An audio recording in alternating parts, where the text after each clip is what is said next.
Hello, and welcome to School Leader Soundbites. I'm your host, Veronica Sofer, and I have the honor of coming to you every week, dropping new episodes of our podcast where we talk about school communications, public relations, marketing, and advertising. So if you are looking for some content on how to improve your school district's visibility strategy, you have found the right place. I come to you every week with more than 20 years of experience in school communications, and I love talking about all the things you need to know to improve your school district's presence in your community. So let's go ahead and get this episode started. But before we do, don't forget to hit subscribe. We don't want you to miss any episodes of School Leader Soundbites. And if you're watching on YouTube or Facebook, drop us some comments.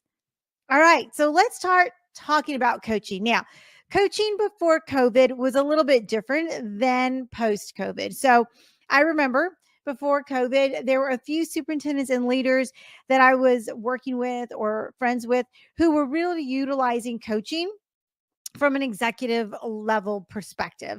In other words, they had found executive coaches who were helping them on their leadership journeys, who were helping them to become better communicators, more reflective, and it was really making a difference. In fact, I think that those of us who had coaching before COVID were more successful, if that's possible, during COVID and all those transitions than those of us who were not. But regardless, we all made it through that transition or that period of time. And now we're in the K-12 space dealing with issues that are completely different, way more volatile, and really dependent on what's happening at the national level.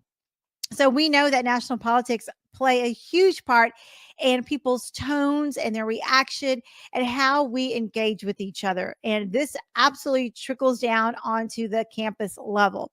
So as you're thinking about how you are nurturing and guiding your campus leaders, whether it's principals or assistant principals, or dealing with folks at central office, the thing that we know that everyone needs the most is an advocate in their learning. We need a safe space to reflect on ourselves, on the work that we're doing, on the way we are communicating, on the way we are project managing. Those are all things that we need to be improving on. And I think everyone would agree with that. We also need a place where there's some personalized development. We need the safe feedback loops that are going to help us grow. We need to focus on a continuous mindset. We need accountability partners in every space that we're in. And we need to make sure that we're preventing burnout because we know that's one of the things that a lot of us struggled with in that leadership role. And more than anything, we need to be modeling for our staff. So let's take a step back and talk about what coaches are and what they're not. First, let me start with what coaches are not. Coaches are not therapists. They are not clinically trained to deal with mental health issues or some of those more physiologically connected issues that you might be struggling with, maybe anxiety. But coaching can complement any type of therapy that you're already getting or medical support that you're already getting. So if you are in the market for a coach, make sure you have that conversation with them. It's really important to be open and honest. And the other thing I will tell you is that coaches also don't share that doctor patient privilege or the attorney client privilege.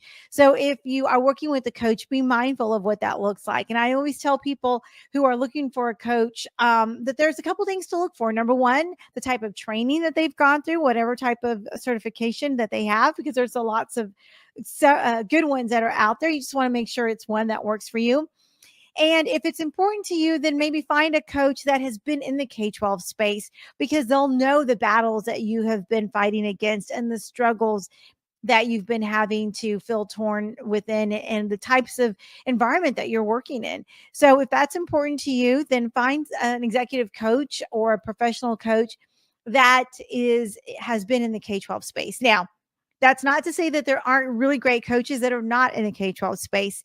And I can tell you from experience that I've had two phenomenal coaches, one from the K-12 space and one who was not. And I learned and grew in working with both of them. And it made a huge difference, not only in my own mindset, but in the way that I led and managed teams.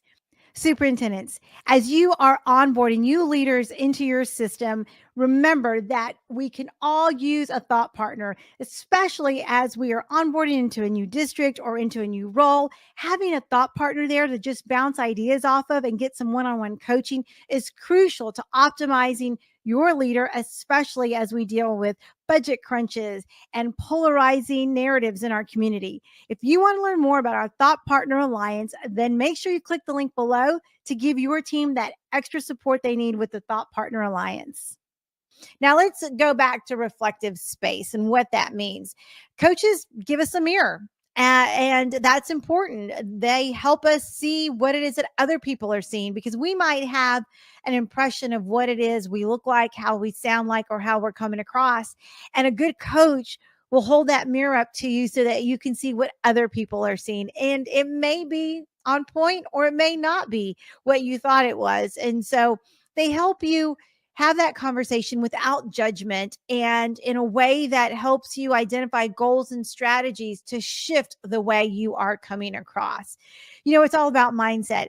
I often think about that story that you might have heard speakers talk about sometimes, where two brothers on Christmas Day were coming downstairs and they were all excited to open their presents. And the one brother sees a pile of manure and he's just so frustrated and angry and mad at Santa Claus for this pile of manure that's underneath their tree. And he's angry and upset. And the other brother sees the exact same thing and says, "Wow, this means there must be a pony nearby." So it is the glass half empty, half full conversation. And we do have the ability to shift how we think about conversations. And so working with the coach gives you an opportunity in that reflective space to have some of those conversations. And really, at the end of the day, it's about personalized development, right? Every learner has our own unique style of learning. Some of us need to hear things over and over. Some of us need an additional time to process feedback that's been given to us. Some of us are visual learners. Some of us are auditory learners. So when you're working with a really good coach, they can tap into how you learn best and help have these conversations in a way that will really move your learning further faster, right? So it's that personalized development. That's what you need to be looking for in a coach. And then, of course, that continuous mindset. As educators, we're lifelong learners. We talk about it all the time. We publicly say that our students, whether through a graduate profile of a graduate or whatever type of document we create about the learners in our district, we literally outline growth mindset as part of it. And sometimes we even do that when we talk about what our employees should be doing and how they should be operating in our district. So we have to practice what we preach. We have to continuously be looking at ways to make improvement, adapting, and learning to what's happening, because things are moving quickly. In the state of Texas, where I'm based out of, our legislature meets every 2 years, and we have to quickly adapt to legislation that's changing. We have to shift our processes. And sometimes it's a pretty heavy lift. And more times than not, it's not funded. So those unfunded mandates can really challenge what it is we're doing. And so we have to have a continuous growth mindset when we're looking at some of those bigger projects that we have to take on. And then I mentioned safe feedback loops. And what a good coach will do is offer honest feedback that is confidential in the setting. And it allows leaders to really tackle some of our own blind spots that we might have and adjust the approach that we want to take without risking our reputation.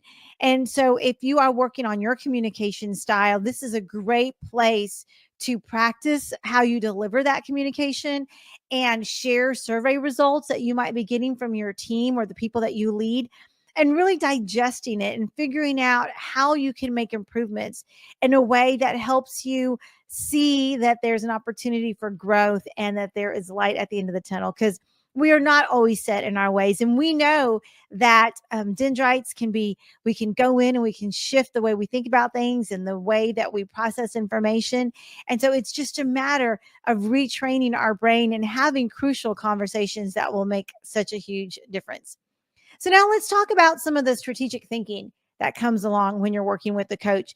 Coaches help you sharpen those decision-making skills, and they are willing to have conversations about really complex issues, navigating complex issues, playing devil's advocate, challenging some of your initial thoughts and positions on a topic, just so you can really think through all of the variables that might come up with an issue that you're thinking about. So having that thought partner, really someone who's strategic, who's willing to listen to what you have to say and then help you think through all the pitfalls or all of the challenges or responses or rebuttals that might come with that.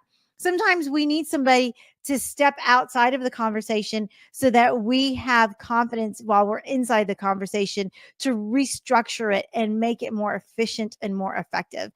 And really, at the end of the day, a good, strong coach is your accountability partner, right? It's the person who said, "Now you said you were going to do this by this date. We wrote down these goals. We're tracking it, and let's identify if you're moving the needle."